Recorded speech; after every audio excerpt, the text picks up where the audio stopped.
Sir, Sasikala அவர்கள் வந்துட்டு இப்போ புதிய கட்சி ஒன்று ஆரம்பிச்சிருக்காங்க. இப்போ தமிழ்நாட்டுக்கு இன்னொரு புதிய கட்சி அப்படின்ற அவசியம் இருக்கா சார்? அதுக்கான தேவை இருக்கா? சசிகலா பொறுத்த வரைக்கும் அவருக்குள்ள ஒரு கோபம், கொந்தளிப்பு, எதிர்பார்ப்பு, ஏக்கம் எல்லாமே இருந்ததை நான் மறுக்கவே இல்லை. ஏன்னா அந்த அளவுக்கான காயங்களை, துரோகங்களை அனுபவிச்சவர் தான் சசிகலா. ஆனால் நேற்று முன்தினம் நடந்த அந்த பொதுக்கூட்டத்தில் முதல் முறையாக வெளிப்படையாக ஒரு பொது வெளியில் என்னை எப்படியெல்லாம் துன்புறுத்தினாங்க, நெருக்கடி கொடுத்தாங்கன்னு 2-3 விஷயங்கள் இருக்குது. அது நிஜம்தான். ஆனால் வெறும் 30-40 போடுறீங்கன்னா உங்கள் நோக்கம் என்ன? ஒன்று, யாரையாவது எடப்பாடி நிறுத்துகிற வேட்பாளர்களை தோக்கடிக்க பயன்படும், திமுக வெற்றி பெற பயன்படும். இது ஒரு பார்வை. அப்போ சசிகலா இது நாள் வரை சொல்லி வந்த அந்த பேச்சுக்களுக்கும் அவர் எடுத்த ஸ்டாண்டுக்கும் முரண்பாடாக இருக்கு. ஆனால் அந்த சசிகலாவை இந்த நிலைக்கு தள்ளினது யாருன்னு இருக்குல்ல, அதில் எடப்பாடிக்கும் பங்கு இருக்கு. பெங்களூர்லேருந்து சென்னை வர்றதுக்குள்ள ஒரு நாள் முழுக்க பயணித்த சசிகலா, அவ்வளவு ஆதரவு இருந்த சசிகலா அரசியல் விட்டே போறேன்னார். அதுக்கு பிஜேபியுடைய அழுத்தம் ஒரு காரணம். அது விவரம் தெரிஞ்சவங்களுக்கு தெரியும். இன்னைக்கு யார் வேணாலும் மறுக்கலாம். அதை நாளைக்கு யாராவது புக் எழுதும்போது எழுதுவார். முடிஞ்சிடுச்சு. திருப்பி 3 மாசத்துல எலெக்ஷன் முடிஞ்சோன்னே திரும்ப அறிக்கையை விட ஆரம்பிச்சார். நான் வந்துட்டேன்னார். சரி, வரட்டும். அப்போ வந்துட்டு அதிமுக தோல்வி அடைஞ்சிடுச்சு. எடப்பாடி ஒரு பாடம் கற்றுக்கிட்டார். பிரிஞ்சு இருந்ததுனால தோத்துட்டோம்.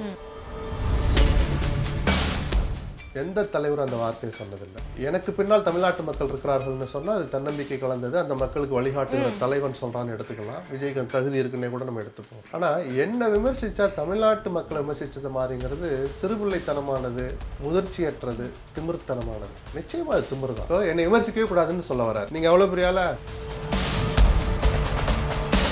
This video is presented by BMC. Desktop and laptops for your office at wholesale price. All in one place. FT politics நேயர்களுக்கு வணக்கம். இன்னைக்கு நம்ம கூட மூத்த பத்திரிகையாளர் SP லட்சுமணன் சார் இருக்காரு. அவர் கூட பேசுவோம். வணக்கம் சார். வணக்கம். எப்படி இருக்கீங்க சார்? நல்லா இருக்கேன் சார். சசிகலா அவர்கள் வந்துட்டு இப்போ புதிய கட்சி ஒன்று ஆரம்பிச்சிருக்காங்க. இப்போ தமிழ்நாட்டுக்கு இன்னொரு புதிய கட்சி அப்படின்ற அவசியம் இருக்கா சார்? அதுக்கான தேவை இருக்கா? தேவை, அவசியமெல்லாம் அந்தந்த சூழல், அந்த தனிநபர்கள் சந்திக்கிற நெருக்கடிகள் இதெல்லாம் சார்ந்தது தான். தேர்தல் வர நேரத்தில் இது மாதிரி எவ்வளவோ காட்சிகளை நம்ம பார்த்துட்டோம். அதில் நீடிச்சு இருக்கிறவங்க எத்தனை பேர் நமக்கு தெரியாது. சசிகலாவை பொறுத்த வரைக்கும் அவருக்குள்ள ஒரு கோபம், கொந்தளிப்பு, எதிர்பார்ப்பு, ஏக்கம் எல்லாமே இருந்ததை நான் மறுக்கவே இல்லை. ஏன்னா அந்த அளவுக்கான காயங்களை, துரோகங்களை அனுபவித்தவர் தான் சசிகலா. அதில் எனக்கு மாறுபட்ட கருத்து கிடையாது. ஆனால் நேற்று முன்தினம் நடந்த அந்த பொதுக்கூட்டத்தில் முதல் முறையாக வெளிப்படையாக ஒரு பொது வெளியில் என்னை எப்படியெல்லாம் என்னை துன்புறுத்தினாங்க, நெருக்கடி கொடுத்தாங்கன்னு 2-3 விஷயங்கள் இருக்குது. அது நிஜம்தான். அது இப்போ என்ன கருத்து என்ன, அதெல்லாம் இப்போ பேசி பிரயோஜனம் இல்லை. எந்த நேரத்தில் சொல்கிறாருன்னா, அப்போ இப்படி நம்மளை பழி வாங்கின, நம்ம பதவியில் உட்கார வச்ச ஒருத்தரை நம்மளை இவ்வளோ பழி வாங்கினாரு, அப்போ அவருக்கு ஒரு பாடம் கற்றுக் கொடுக்கணும் அப்படின்றது தான் அந்த வார்த்தைகளை தெரிஞ்சது. ஒரு பார்வையில் பார்த்தா அது முழுக்க முழுக்க நியாயம். ஏன்னா அந்த அளவுக்கு நான் திரும்ப சொல்கிறேன், துரோகங்களை சந்தித்து வரவர். பட்டு உங்களுடைய நோக்கம் துரோகங்களுக்கு பதிலடி தர்றது மட்டும்தானா? நீங்கள் ஜெயிலிருந்து வெளியே வரப்போது அவ்வளோ பெரிய வரவேற்பை தினகரனுடைய ஏற்பாட்டின் பேரில் கொடுத்தாங்கல்ல. அந்த நாளில் அவர் பேசின ஒரு 3 அல்லது 4 இடங்களில் வேனில் இருந்தபடியே பேசினார். அப்போ ஆரம்பித்து கடைசியாக அவர் கொடுத்த அறிக்கை வரைக்கும் பார்த்தீங்கன்னா ஒன்னொன்னுலேயும் அவர் வலியுறுத்தி சொன்ன விஷயம், அதிமுக ஒன்றா இருக்கணும், அம்மாவின் தொண்டர்கள்லாம் ஒன்றா இருக்கணும், அம்மாவின் ஆட்சி அமையணும் அப்படின்னு தான் சொல்லிகிட்டே இருந்திருப்பார். இப்போது அன்னைக்கு கட்சி ஆரம்பித்ததை பார்த்தா பரவாயில்ல, யாருக்குமே அந்த உரிமை இருக்குது. இது ஜனநாயக நாடு. நீங்களும் ஆரம்பிக்கலாம், நானும் ஆரம்பிக்கலாம். அது எவ்வளோ தூரம் நடத்துகிறோம், என்ன நோக்கத்தை நடத்துகிறோம், மக்கள் ஏற்றுக்கிறாங்களோ அதெல்லாம் அப்புறம். கட்சி பேர் அவர் என்ன சொல்லலை. வர்ற தகவல்கள் என்ன, ஒரு 30-40 தொகுதியில் ஒரு வேட்பாளர் நிறுத்த போகிறாரோ அப்படின்னு தோணுது. ஏன்னா அதுக்கு தகுந்த மாதிரி சில நபர்களை அவர் தன் பக்கம் இழுத்துட்டு இருக்கிறார் அல்லது அவரை நோக்கி வர்றாங்க. அப்போ அம்மாவின் ஆட்சி அமைப்போன்னு நீங்கள் சொன்னது என்ன ஆகும்? சசிகலாவுக்கு சொல்கிறேன், முழு உரிமை இருக்குது. ஏன்னா ஜெயலலிதாவினுடைய தனிப்பட்ட வாழ்க்கையிலையும் சரி, அந்த ஜெயலலிதாவால் வளர்ந்த பாதுகாக்கப்பட்ட அதிமுகவிலே மறைமுகமான உழைப்பும் பங்களிப்பும் சசிகலாவுக்கு இருக்குது. நீங்கள் அம்மாவின் ஆட்சியை சசிகலாவாலேயும் அமைக்க முடியும். எப்படி? 234 கேண்டிடேட் போடணும். குறைஞ்சபட்சம் 118 இடங்களில் கேண்டிடேட் போடணும். நான் 118 போட்டு 118 ஜெயிப்பேன், எனக்கு தனி மெஜாரிட்டி கிடைக்கணும், தன்னம்பிக்கை அதீதமாக இருக்குன்னு நம்ம எடுத்துகிட்டு போகலாம். ஆனால் வெறும் 30-40 போடுறீங்கன்னா உங்கள் நோக்கம் என்ன? ஒன்று, யாரையாவது எடப்பாடி நிறுத்துகிற வேட்பாளர்களை தோக்கடிக்க பயன்படும், திமுக வெற்றி பெற பயன்படும். இது ஒரு பார்வை. அப்போது சசிகலா இது நாள் வரை சொல்லி வந்த அந்த பேச்சுக்களுக்கும் அவர் எடுத்த ஸ்டாண்டுக்கும் முரண்பாடாக இருக்குது. ஆனால் அந்த சசிகலாவை இந்த நிலைக்கு தள்ளினது யாருன்னு ஒன்று இருக்குல்ல, அதில் எடப்பாடிக்கும் பங்கு இருக்குது. ஏன்னா ஏதோ ஒரு வகையில் ஒற்றுமை வலியுறுத்துறார். இங்கே வாங்கம்மா, என்ன வேணும் உங்களுக்கு அப்படின்னு கேட்கலாம். இவங்களும் சில ஆட்களை விட்டு பேச்சு நடத்தின. ஏன்னா 90% இணைப்பு வேலைகளை முடிச்சுட்டேன்லாம் நடுநடுவில் சொன்னாங்க, ஞாபகம் இருக்கா? அப்படி நடக்கலைன்னு நான் அப்பயும் சொன்னேன். அவரையும் ஏமாத்திக்கிட்டு, அவரை நம்பி இருக்கிறவங்களையும் ஏமாத்திக்கிட்டு, தன்னம்பிக்கைக்காக சொன்னா அதை பொது வெளியில் சொல்லியிருக்க கூடாது. ஏன்னா இவர் சொல்லும் போதெல்லாம் அடுத்த நாளே கேபி முனுசாமி வந்து அதெல்லாம் ஒன்றும் நடக்கல, அந்த அம்மாவை சேர்க்கிற பேச்சுக்கே இடமில்லைன்னு ஒரு பேட்டி கொடுப்பாரு. இவர் ஏதாவது குளிர் காய்ச்சல்னு படுத்துக்கிட்டா உதயகுமார் பேட்டி கொடுப்பார் மதுரையில், சசிகலாவை சேர்க்கிற பேச்சுக்கே இடமில்லைம்பாங்க. அப்போ யாரை ஏமாத்துறதுக்கு அப்படின்னு ஒரு ஏக்கம் கலந்த ஒரு கோபம் கொந்தளிப்பு அதிமுக தொண்டர்களுக்கு, குறிப்பாக சசிகலாவை நம்பி வந்த ஆதரவாளர்களுக்கு இருந்தது. அந்த ஒரு சூழலில் தான் நேற்றுக்கு முந்தின நாள் இப்படி ஒரு ஸ்டாண்ட் எடுத்திருக்கிறார். நிச்சயமாக இது அதிமுகவுக்கு நல்ல செய்தி அல்ல. சசிகலா 5 ஓட்டை பிரிப்பாரா, 500 ஓட்டை பிரிப்பாரா, 5000 போகுமா, அதெல்லாம் ஒரு ஓட்டு ஒரு தொகுதியில் போனாலும் அது அதிமுகவுக்கு வர வேண்டிய ஓட்டு தான். அதனால தான் எடப்பாடி இதை பற்றி கொஞ்சம் சிந்திச்சிருக்கணும்னு நான் சொல்கிறேன். சசிகலாவுடைய அப்படி ஒரு நிலைப்பாடு எடுத்தால், அவர் என்ன அறிவிக்கல, ஒருவேளை 30-40 தொகுதியில் 50 தொகுதியில் நான் போட்டிடுறேன்னு சொன்னாருன்னா அது அதிமுகவின் வெற்றிக்கு எந்த வகையிலும் உதவாது. அவர்களும் தனித்து வெற்றி பெறவும் வாய்ப்பு குறைவுன்னு நம்ம சொல்கிறோம். ஸோ நீங்கள் சொல்கிற மாதிரி எடுத்துக்கிட்டா இப்போது அதிமுகவோட வெற்றிக்காக ஒரு கட்சி ஆரம்பிக்கிறாங்க அப்படின்னா அது சரியாக இருக்கும். இப்போ நீங்கள் சொல்கிற மாதிரி 30-40 தொகுதி அதனால அதிமுகவோட வெற்றி வந்துட்டு பாதிக்கும் அப்படின்னா இப்போ முழுக்க இது வந்துட்டு எடப்பாடி பழனிசாமி அவர்களுக்கு எதிராக அவரை பழிவாங்கிறதுக்காக ஒரு கட்சி ஆரம்பிச்ச அப்படிதான் நான் புரிஞ்சுக்க முடியுது. ஏன்னா கட்சி ஆரம்பிக்கிறேன்னு சொல்ற கூட்டத்திலேயே எடப்பாடி செய்த துரோகங்கள், அவர் எனக்கு செய்த நெருக்கடிகள்னு முதல் முறையா சொல்றாருன்னா கண்டிப்பா அதை நான் புரிஞ்சுக்க முடியல. அது ஈகோன்னு சொல்லக்கூடாது. ஈகோவை தாண்டி அதில் உள்ள வேதனை இருக்கிறத நான் ஒத்துப்பேன். ஏன்னா அதில் நடந்த பல விஷயங்கள் எனக்கும் தனிப்பட்ட முறையில் தெரியும். 15 நாள் பரவல் கொடுக்க பெங்களூர் சிறை நிர்வாகம் தயாராக இருந்தோம். அந்த 15 நாள்லாம் எங்களால் பாதுகாப்பு கொடுக்க முடியாதுன்னு சொல்லி 5 நாளில் அவங்க கிளம்பிடணும்னு சொன்னவர் எடப்பாடி.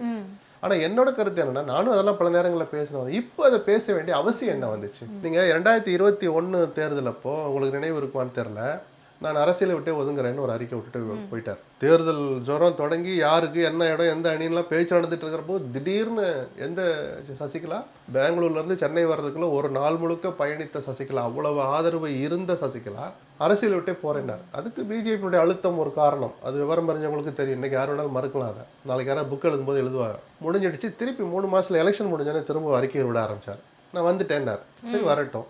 அப்போ வந்துட்டு அதிமுக தோல்வி அடைஞ்சிடுச்சு. எடப்பாடி ஒரு பாடம் கற்றுக்கிட்டார். பிரிஞ்சு இருந்ததுனால தோத்துட்டோம் அப்படின்னா ஒரு பாடம் கற்றுக்கல. நேற்று 9 ஆண்டுகளாக காத்திருந்தேன், அதனால தான் நான் இந்த முடிவுக்கு வந்தேன்னு சொல்கிறார். 9 வருஷம்லாம் காத்திருக்க கூடாது. சவால்கள் நிறைஞ்ச இந்த உலகத்தில், இந்த சூழலில் 9 வருஷங்கிறது ரொம்ப பெரிய காலம். 3 பொது தேர்தலே முடிஞ்சிடுச்சு. சரியா? அப்போ இவர் என்ன பண்ணிருக்கலாம், 21 அந்த 6 மாதம் 7 மாதம் காத்திருந்துட்டு 22 எம்ஜிஆர் பிறந்த நாளில், பிப்ரவரி ஜெயலலிதா பிறந்த நாள்லையாவது நான் இன்னையிலேருந்து என்னுடைய வேலையை தொடங்குறேன்னு இந்த குற்றச்சாட்டை பூரா 22லயே வச்சிருக்கணும். எடப்பாடியுடைய முகத்திலே கிளி கட்டாது. அவருடைய உரிமை. ஏன்னா அவர் தான் அந்த வழியை தாங்கினவர். அந்த நேரத்தை மிஸ் பண்ணிட்டாருன்றதான் என்னுடைய வருத்தமாக இருக்குது. ஒரு ஆதங்கம் கலந்தது. ஏன்னா சசிகலாவினுடைய ஒரு வகையில் தியாகம் தான். ஊழல் வழக்குக்காக ஒரு சிறை சென்றிருந்தாலும் யார் செய்த ஊழலுக்குன்னு ஒரு கேள்வி வந்தால், இன்னைக்கு அதிமுக அமைச்சரவையில் இருந்த பல பேருக்காக தான் அவர் சிலுவசம் வந்தாருன்னு நான் சொல்லுவேன். அதுக்கு மேலே பேசினா பல ரகசியங்கள் இருக்கும், அதெல்லாம் வேண்டாம். சார், ஊக்கத்தொகையாக 10,000 கொடுக்க போகிறோம் அப்படின்னு சொல்லிட்டு எடப்பாடி அவர்கள் வந்துட்டு சொல்லியிருக்காங்க. இப்போ அவர் ரீசெண்டாக சொன்ன பல விஷயங்கள்லாம் ஆண்களுக்கு வந்துட்டு இலவச பேருந்து பயணம், அப்புறம் பெண்களுக்கு மாதாந்திரம் 1000 ரூபாய் அப்படின்ற இந்த திட்டங்கள்லாம் 2000 ரூபாய் மாற்றிருக்காரு சார். ஒருவேளை ஆட்சிக்கு வந்தால் 2000 மாத்துறேன் அப்படின்ட்டு சொல்லியிருக்காரு. இந்த திட்டங்கள்லாம் நல்ல திட்டங்களா சார்? இதனால தமிழ்நாட்டுடைய நிதி நிலைமை சுமை அதிகமாகுங்கிறது இது கெட்ட திட்டம் எப்படி சொல்லுவீங்க? 1000 ரூபாயோ 500 ரூபாயோ 10,000மோ 5000மோ எது கொடுத்தாலும் அந்த நடுத்தர ஏழை மக்களுக்கு அது பயன்படக்கூடிய தொகை தான். ஆனால் இப்படி கொடுத்துக்கிட்டே போனால் என்ன ஆகுன்னு ஒரு கேள்வி இருக்குல்ல. ப்ளஸ் எடப்பாடி மேலே நம்பிக்கை வருமா அப்படின்னு ஒரு கேள்வி இருக்கு. அதை அவர் எடுத்துட்டு போய் மக்களை நம்ப செய்யறதுல தான் அதனுடைய பலன் இருக்கு. ஏன்னா சொன்னதுனால ஒரு நாள் கூத்து அது முடிஞ்சிடக்கூடாது. ஏன்னா ஆட்சியில் இருக்கிற கட்சி கொடுத்துக்கிட்டு இருக்கு. நான் வந்தா கொடுப்பேங்கிறது சொல்றவர் எடப்பாடி. இவர்கள் கொடுக்க ஆரம்பிக்கும் போதே அதெல்லாம் சாத்தியமே இல்லைன்னு சொன்னவர் எடப்பாடி. இதெல்லாம் ஞாபகத்துக்கு வந்தா இது பேக் ஃபயர் தான் ஆகும். மற்றபடி என்ன செஞ்சாவது ஆட்சிக்கு வரணுங்கிற அந்த துடிப்பு எடப்பாடிட்டு இருக்கிறத நம்மளால பார்க்க முடியுது. பலன் அளிக்குமாங்கிறது எடப்பாடியினுடைய தொடர் செயல்பாடுகள்ல தான் இருக்கு. அதை மக்கள்கிட்ட கொண்டு போய் சேர்க்கணும், அவங்கள மறக்காம இருக்கணும். நிஜமாவே நான் தருவேன், என்னை நம்புங்கன்னா அந்த நம்பிக்கையை ஏற்படுத்தினால் இந்த அறிவிப்புகள் அவருக்கு பலன் அளிக்கும். சார், அதுதான் சார் அடுத்து நான் கேட்கணும்னு இருந்தது. இந்த மாதிரியான அறிவிப்புகள் தொடர்ந்து வந்துட்டு சொல்லிட்டே இருக்காரு, இவ்வளோ கொடுக்குறோம் இவ்வளோ பண்ணுறோம்ன்றது. இந்த அறிவிப்புகளால மட்டும் அவர் வந்துட்டு இந்த எலெக்ஷன்ல வின் பண்ணிடுவாருன்னு நினைக்கிறீங்க சார்? ஒரு அவநம்பிக்கையா சொல்லணுமே, வாழ்த்து சொல்லுவோமே, பொக்கே இருந்தால் அவனை கொடுத்து விடுங்க, கிண்டலாக சொல்லலை. ஜனநாயக நாடு, யார் வேணாலும் ஜெயிக்கட்டும், கூட்டணி பலம் போதாதுன்னு நம்ம ஒரு முடிவுக்கு வரலாம். அதனால அவர் விஜய் வருவாரான்னு ரொம்ப ஏங்கிட்டு இருந்தார். ஒருத்தன் கொடியாடினதுக்கே சிக்னல் கிடைச்சிருச்சுன்னு ரொம்ப சந்தோஷப்பட்டார். அது நடக்கலை. தேமுதிகவுக்கு அதிமுகவும் தான் முயற்சி பண்ணாங்க. திமுக இப்போ என்னவெல்லாம் கொடுக்க போறாங்களோ ஏதோ ஒரு நம்பர் அரைவாய் தானே போயிருக்காங்க. அது அதிமுக தர தயாராக தான் இருந்தாங்க. ராஜ்யசபா சீட்டு, செலவுக்கு பணம், ஒரு கணிசமான எம்எல்ஏ சீட்டு எல்லாம் அதிமுகவுக்கும் தயாராக தான் இருந்தாங்க. ஏன் வரல?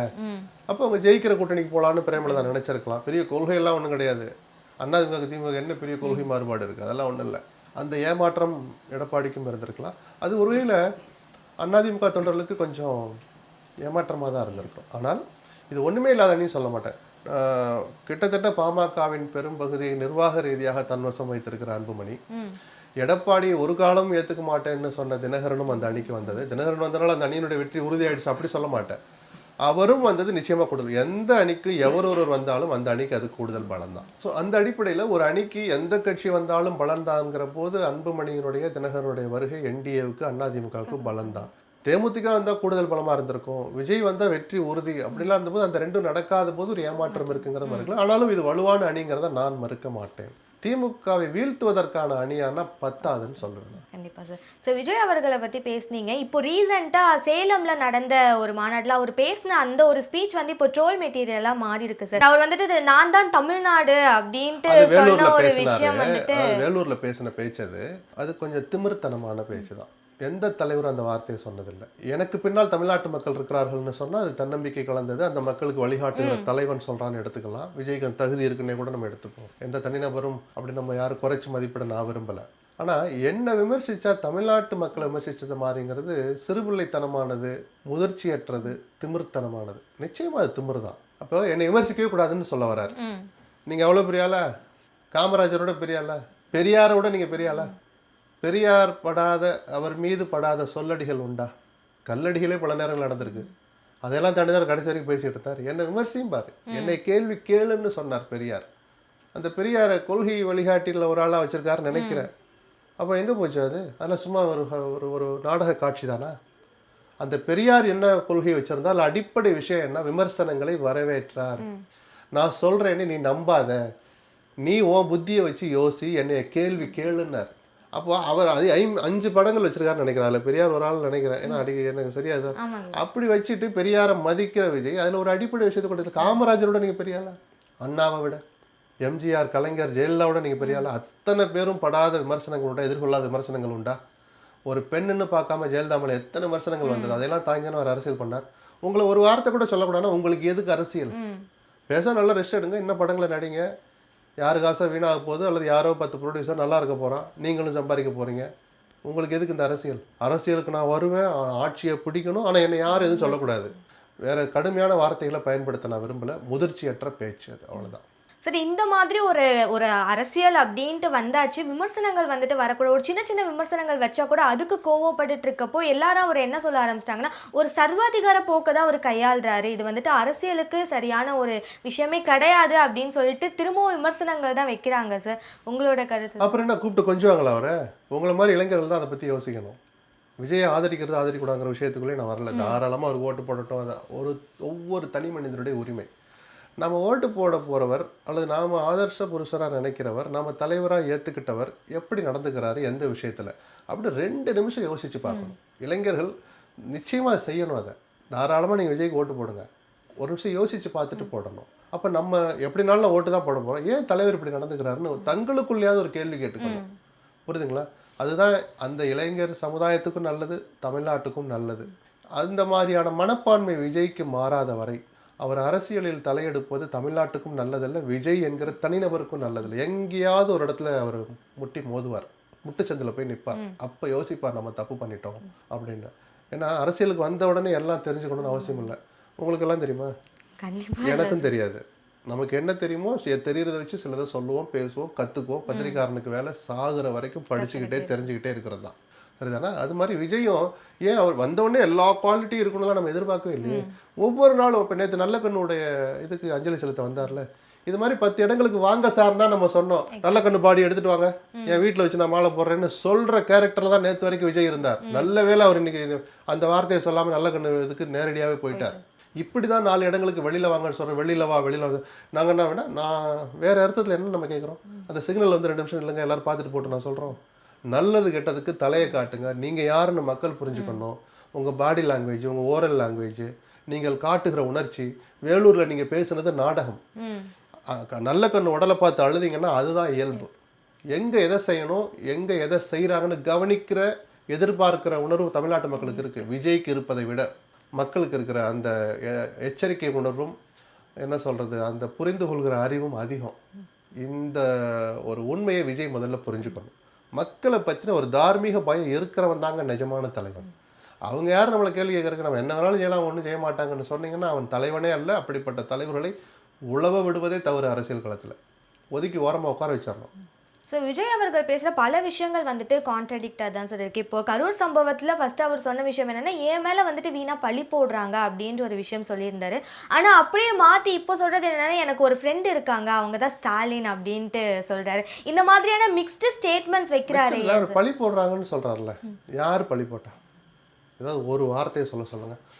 இவர் லேட்டாக போனதுனால தான் இங்கே சில நெருக்கடிகள் வந்தார்னு முதலமைச்சர் சட்டமன்றத்தில் அதுக்கப்புறம் 2 மாதத்துக்கு அப்புறம் பேசுகிறார். அதை கூட சொல்லக்கூடாதா? ஆமாம், நம்ம லேட்டாக போயிட்டோம், சீக்கிரம் போயிருந்துருக்கலாம், இல்லை லேட்டாக போனது நான் திட்டமிட்டு செய்யலை, கொஞ்சம் ஏற்பாடுகளை கொஞ்சம் கூடுதலாக பண்ணியிருந்துடலாம் அப்படின்னு ஒரு சுய பரிசோதனை பண்ணியோ மனசாட்சி உறுத்தியோ ஒரு அறிக்கை, ஒரு ட்விட் வந்திருக்கா விஜய்கிட்ட இருந்து? அவரும் பேச மாட்டார், அதை யாரும் சொல்லவும் கூடாது. சொன்னீங்கன்னா நாங்கள் பழியை தூக்கி உங்கள் மேலே போடுவோம். என்ன அக்கிரமம் இது, என்ன அழிச்சாட்டியம் இது சொல்லுங்கள். இப்படிப்பட்ட கட்சி தமிழ்நாட்டுக்கு தேவைதானு திருப்பி சொல்கிற உங்களை மாதிரி இளைஞர்கள் தான் யோசிக்கணும். சரிதானா? என்ன அப்படி என்ன நீங்கள், இவர் எதுவுமே பண்ண மாட்டார், தட்டில் ஆட்சியை வச்சு கையில் கொடுக்க நேராக கோட்டையில் போய் உட்காந்துருவார். அந்த ஆட்சி எந்த லட்சணத்தில் இருக்குன்னு நம்மளால் இப்போவே நினச்சி பயமாக இருக்குது நமக்கு. முதல்ல ஒரு பொறுப்புணர்வு விஜய்க்கு வரணும். அவர் ஊதாரித்தனமாக இருக்கிறார் அப்படின்லாம் நான் சொல்ல விரும்பல. ஆட்சியை பிடிக்க நினைக்கிற ஒருத்தர் எப்படி இருக்குன்னு, இப்போ கார்த்திக் இருக்கார்ல, நடிகர் கார்த்திக், இல்லை கார்த்தி, சூர்யா, பாக்யராஜன் கூட சொல்லுவாங்க அரசியலில். இவங்ககிட்ட யார்ட்டையாவது ஏன் அவங்க இப்படி நடந்துக்க மாட்டுறாங்க, ஏன் பொது வழிக்கு வர மாட்டுறாங்க நம்ம எதாவது கேட்குறோமா? அவங்க எங்கே போனால் நமக்கு என்ன இருக்குது?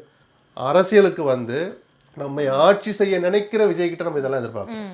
நாளைக்கு நல்ல நேரமோ கெட்ட நேரமோ அவர் முதலமைச்சர் ஆகிட்டா யாருக்கு முதலமைச்சர்? நமக்கு தான். இந்த உணர்வு ஒவ்வொரு ஆளுக்கு இருக்கணும். நம்மை ஆளப்போகிற முதலமைச்சர் எப்படி இருக்கணும், எப்படி இப்போ நடந்துக்கிறாருன்னு குறைஞ்சபட்சம் எடை போட கற்றுக்கணும் இளைஞர்கள், பொதுமக்களும். இன்னும் பொதுமக்கள் திரும்பி பார்க்கல விஜய்கிட்ட. சும்மா வீட்டுக்கு ஒரு ஓட்டு இருக்குன்னு சும்மா சொல்லிட்டு இருக்கிறாரு. இருக்கட்டும், ஆட்சிக்கு வரட்டும், நம்ம வாழ்த்து சொல்லுவோம். அப்படி வருவதற்கு முன்னாடி சில குவாலிட்டியை கற்றுக்கோங்க, ஏற்றுக்கோங்க, பழகிக்கோங்க, உங்களை நீங்களே மெருகேற்றிக்கோங்கன்னு நம்ம எதிர்பார்க்குறோம். சார், அடுத்து வந்துட்டு சீமான் அவர்களோட மாநாடு சார். இந்த மாதிரியான மாநாடுகள் வந்துட்டு அரசியல், தமிழ்நாட்டு அரசியலில் எந்த மாதிரியான தாக்கத்தை ஏற்படுத்தும்? தேர்தல் நேரத்தில் ஒரு இருப்பை, முக்கியத்துவத்தை, செல்வாக்கை காட்டுவதற்கு எல்லா கட்சிகளும் செய்வாங்க. அதை சீமான் மிக பிரம்மாண்டமாக செய்து காட்டியிருக்கிறார். மற்ற எந்த அரசியல் கட்சியும் செய்யாத அளவுக்கு சமீப சில 10 ஆண்டுகளில் 234 வேட்பாளர்களையும் கிட்டத்தட்ட தேர்தல் அறிவிப்பே வராததுக்கு முன்பாக அறிவிச்சதுன்னா எனக்கு தெரிஞ்ச சீமான் தான். அவர் அறிவிக்கிறதுல என்ன சார் இருக்குன்னு அதை நக்கல் பண்ணுறவங்க இருக்கலாம். அதில் இருக்கிற கஷ்டங்கள், அதுக்கு எத்தனை இரவுகள், எத்தனை பகல்கள் அவர் யோசிச்சிருப்பார். ஏன்னா பாதி பெண்கள் பாதி ஆண்கள்னு சொல்லிட்டார் ஆல்ரெடி.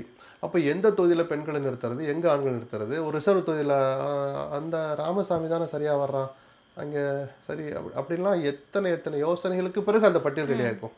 ஜெயிக்கிறான் தோக்குறாங்கலாம் ரெண்டாவது அவருக்கு. அந்த பட்டியலை தயார்படுத்துறதுக்கே ஒரு மெனக்கெடல், ஒரு ஹோம்ஒர்க் இருந்திருக்கும்.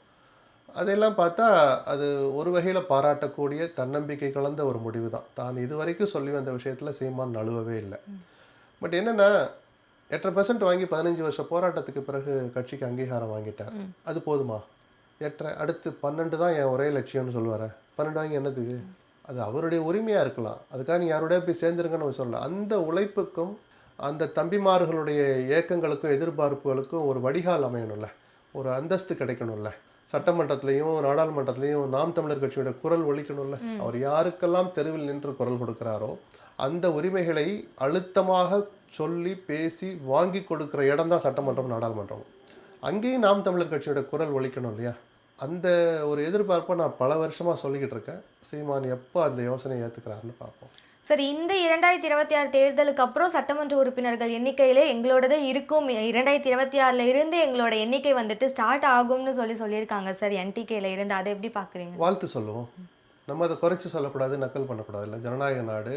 இவ்வளோ தன்னம்பிக்கையோட ஒரு கட்சி, ஒரு தலைவர் 15 ஆண்டுகளுக்கு மேலே பயணிச்சுட்டு வர்ற போது ஒரு வாழ்த்து சொல்லுவோம். நம்ம வாழ்த்துக்கள் சீமான். ஸோ 2026 தேர்தலில் சீமான் அவர்களை வந்துட்டு ரொம்ப குறைச்சி எடை போட்ட முடியாதுன்னு நினைக்கிறேன் சார். ஏன்னா பல லிஸ்டெல்லாம் என்டிகே இல்லாததை வந்துட்டு நம்ம பார்த்துட்டு இருந்தோம். மற்ற கட்சியில் கூட என்ன பண்ண போகிறாங்கன்றதை கொஞ்சம் கணிச்சிட முடிகிற மாதிரி இருக்குது. ஆனால் என்டிகேல என்ன பண்ண போகிறாங்கன்னு கணிக்க முடியாத அளவுக்கு இருக்குது அவங்களோட செயல்பாடுகள். அது எப்படி பார்க்குறீங்க சார்? அவருடைய ஸ்டைல் அது. கட்சி செயற்குழு பொதுக்குழு உள்ள ஆலோசனை கூட்டம் நடக்குதா, உயர்மட்ட குழு நடந்துச்சா, ஆட்சி மன்ற குழு யார் இந்த கேண்டிடேட்லாம் ஃபைனல் பண்ணா, இந்த கேள்வியெல்லாம் நம்மளை நினைக்கவே விடாத அளவுக்கு அவர் ஆரம்பத்திலிருந்தே அந்த கட்சியை அப்படி தான் நடத்திட்டு போகிறார். ஜனநாயக முறை இப்படி இருக்கலாம், அதில் சீமானுடைய ஸ்டைல் படி அந்த ஜனநாயகம் அங்கே அமல்படுத்தப்படலாம். பொது வெளியில் விவாதிக்கிற அளவுக்கு அவருடைய செயல்பாடுகள், அந்த கட்சியுடைய செயல்பாடுகள் வந்ததில்லை. அதை யாரும் பெருசாக எடுத்துக்கவும் இல்லை. அது ஒரு பெரிய குற்றமாகவும் நானும் என்னை போன்றவர்களும் அதை பார்க்கல. ஒரு கட்டுப்பாட்டோடு அந்த இயக்கத்தை நடத்திட்டு போகிறார். இது வரைக்கும் கோஷ்டிகள் பெருசாக வெளியே தெரியல, அல்லது கோஷ்டி குரல் எழுப்பியவர்கள் எதிர்குரல் எழுப்பியவர்கள் அந்த கட்சியை விட்டு வெளியே போயிட்டாங்க. இன்னைக்கு தன் கட்டுப்பாட்டில் அந்த கட்சியை வச்சிருக்கிறார். அவர் முடிவுப்படி அவருடைய எண்ணப்படி அந்த கட்சி இயங்கிட்டு இருக்கு. அது அவருடைய பாடு. நமக்கு அதுக்கு மேலே போய் விமர்சிக்கிறதுக்கு நமக்கு உரிமை கிடையாது. சார் 2026 தேர்தலில் காரைக்குடியில் தான் நிற்க போகிறதா வந்துட்டு சீமான் அவர்கள் செலக்ட் பண்ணியிருக்காங்க. அந்த இடத்த செலக்ட் பண்ணதுக்கான ரீசன் சார்? ரீசன் அவருடைய சொந்த மாவட்டம். அது சிவகங்கை தான் அவருடைய சொந்த மாவட்டம். அதில் 4-5 தொகுதி இருக்குது. 4 தொகுதின்னு நினைக்கிறேன். ஒரு தொகுதியில் போட்டிட முடியாது, அது ரிசர்வ் தொகுதி. மற்ற 3ல் எது சரி வரும்னு பார்த்து அங்கே நின்றுக்கிறார். பெருசாக காரணம் இல்லை. அவர் தமிழ்நாட்டுக்கான தலைவருங்கிற போது அவரை போன்று தமிழ்நாடு முழுக்க அறிந்த ஒரு பிரபலம் கும்மிடிப்பூண்டியில் தொடங்கி களியக்காவிளை மார்த்தாண்டம் வரைக்கும், அங்கே உழவங்கோடு அப்படி இப்படிலாம் கன்னியாகுமரியில் தொகுதிகள் இருக்கு இல்லையா, அங்கே வரைக்கும் எந்த தொகுதியிலையும் போய் அவர் போட்டிடலாம். குளைச்சல் அங்கே ஆரம்பித்து கும்மிடிப்பூண்டி வரைக்கும் எங்கே வேணாலும் இருக்கலாம். அவர் சொந்த மாவட்டங்கிறனால அந்த மாவட்டத்தில் இருக்கிற ஒரு தொகுதியில் நின்னதாக தான் நான் பார்க்குறேன். அதை தாண்டி பெரிய முக்கியத்துவம் இல்லை. காரைக்குடியை நான் வளப்படுத்தியே தீருவேன், அங்கே போய் எத்தனையோ வாக்குறுதியில் கொடுக்க போகிறார். அதுக்கு அவர் சிவகங்கை பற்றி கவலைப்படாமல் இருக்க போகிறாரா, இல்லை புதுக்கோட்டையை பற்றி கவலைப்படாமல் இருக்க போகிறாரா? இல்லை, அவருடைய தனிப்பட்ட விருப்பம், சில பல கணக்குகள் போட்டிருப்பார். கண்டிப்பாக சார். 2026 தேர்தலில் எல்லாரும் ஒரு சில விஷயங்கள் பண்ணிட்டு இருக்காங்க. எப்படி போகும்ன்றது தெரியல. என்ன மாற்றம் நிகழ்துன்னு பார்ப்போம் சார். ரொம்ப நன்றி சார், நிறைய தகவல் சொல்லியிருக்கேன். நன்றி.